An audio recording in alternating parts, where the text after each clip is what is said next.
Dear friends, I greet you on behalf of the International Association of Democratic Lawyers, the oldest and biggest international organization of progressive, anti-imperialist and radical democratic lawyers, law professors, students, etc. Since it was founded in 1946, IADL and its national member associations all over the world has stood with the Palestinian people in its struggle for self-determination and against the countless violations of international law, international humanitarian law, and international human rights law committed by Israel. We did so in close cooperation with our Palestinian affiliates in Gaza and in the West Bank.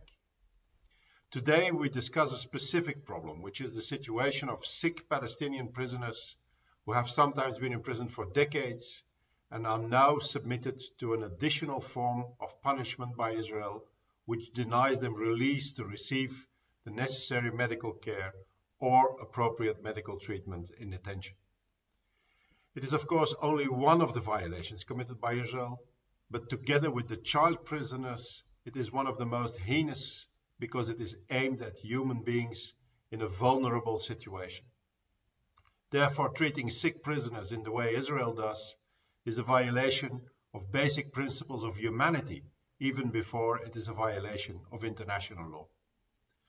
Whether the Palestinian prisoners are considered as prisoners of war or not, international law imposes upon Israel the duty to provide them with appropriate medical care.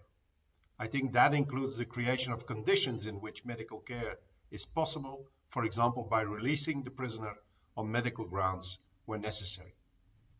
The Third Geneva Convention relative to the treatment of prisoners of war prohibits cruel treatment, torture, humiliating and degrading treatment.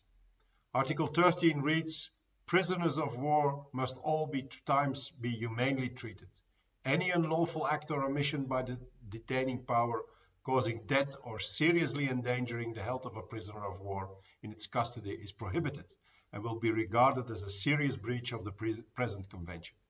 Article 15 further states, the power detaining prisoners of war shall be bound to provide free of charge for their maintenance and for the medical attention required by their state of health.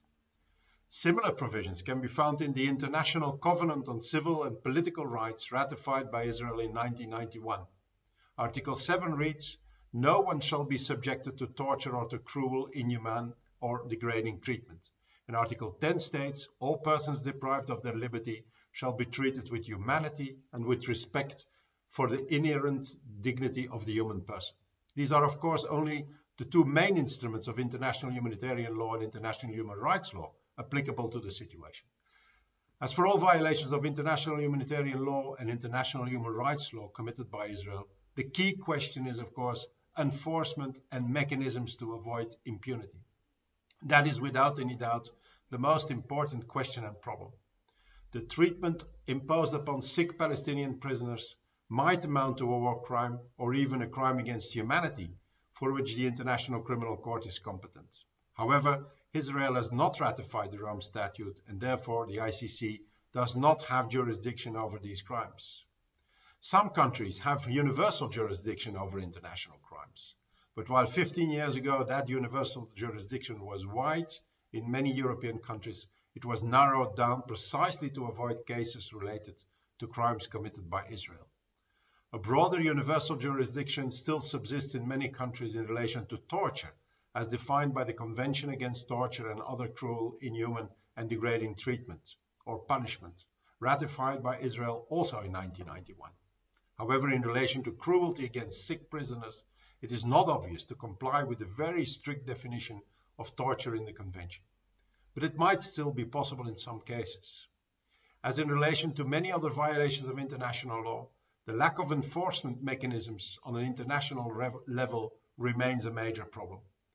Of course, we should bring these violations committed by Israel to the specific mechanisms established in the framework of the UN Human Rights Council, as IADL did in almost all of the sessions of the Council.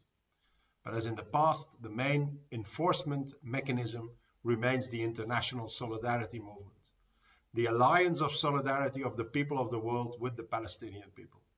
The struggle against apartheid had many similarities with the struggle of the Palestinian people, not only because Israel is also an apartheid state, but also because for many decades the apartheid regime, with the complicity of the Western countries, acted in complete impunity, committing countless crimes against the South African people. Those amongst us who were active in the anti-apartheid movement will remember that we very often had the feeling that we were powerless and that the impunity would never end.